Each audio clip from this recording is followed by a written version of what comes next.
What's up everybody, I'm Damon, and in today's news, we've got a look ahead at Assassin's Creed Shadows post-launch DLC roadmap, PlayStation Plus monthly games for May, and the writers of Until Dawn, the video game, speak out about not getting any credit in the recent movie adaptation. This is your Daily Fix.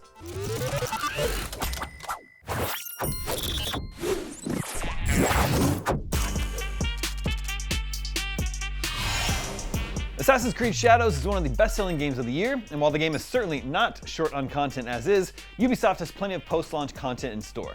In a trailer and blog post that went up today, we get a look at the roadmap for Year 1.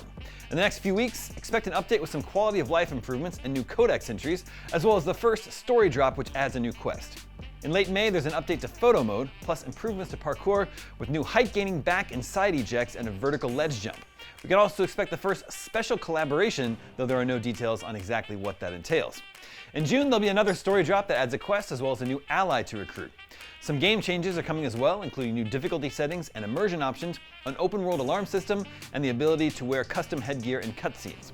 Still to come in the months after that, you can look forward to new Game Plus, more story drops, special collaborations, codex entries, Animus content, rewards, and updates based on community feedback.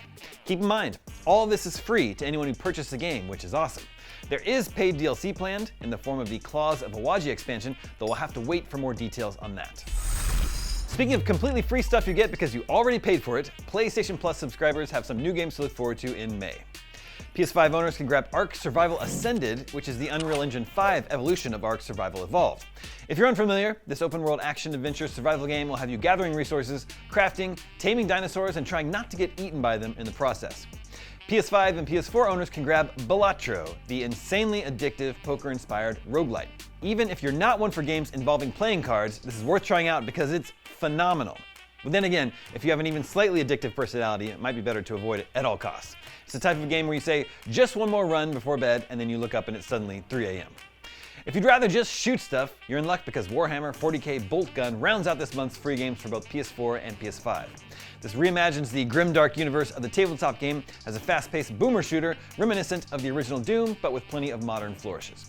Those will be available from May 6th until June 2nd, and if you didn't add April's games to your library, get on that before they disappear. And finally today, Until Dawn hit theaters last weekend, adapting PlayStation and Supermassive's 2015 horror game.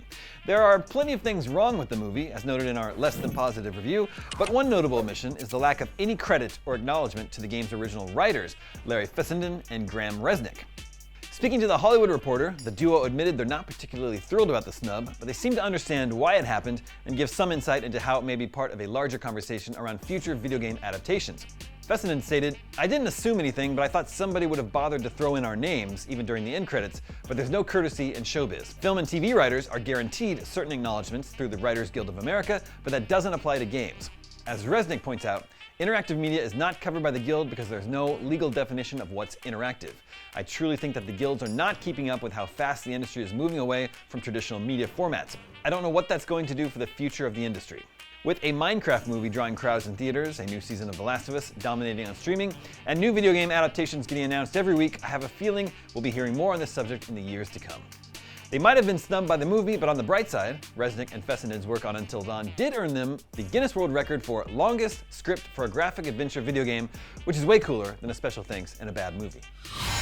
And that is your Daily Fix for Wednesday, April 30th. Before we let you go, a friendly reminder that IGN Live is coming to downtown Los Angeles on June 7th and 8th. This is the second year of IGN's in-person event, and today is your last chance to grab tickets for only $15 before they go up in price starting in May. Head over to IGN.com/live to grab your discounted early bird tickets while you still can. And if you're looking for another great deal that doesn't expire quite so soon, there's also the Id and Friends Humble Bundle, which gets you a pile of great games for just $28, including Doom Eternal, Doom Eternal's Year 1 Pass, Wolfenstein 2 The New Colossus, Doom 2016, Doom and Doom 2, Wolfenstein The New Order, Wolfenstein The Old Blood, Doom 3, Doom 64, and you'll get 10% off Doom The Dark Ages. As always, your donation goes to a good cause. You can get in on this deal at humblebundle.com. I'm Damon Hatfield, and for all your video game news, stay tuned to IGN.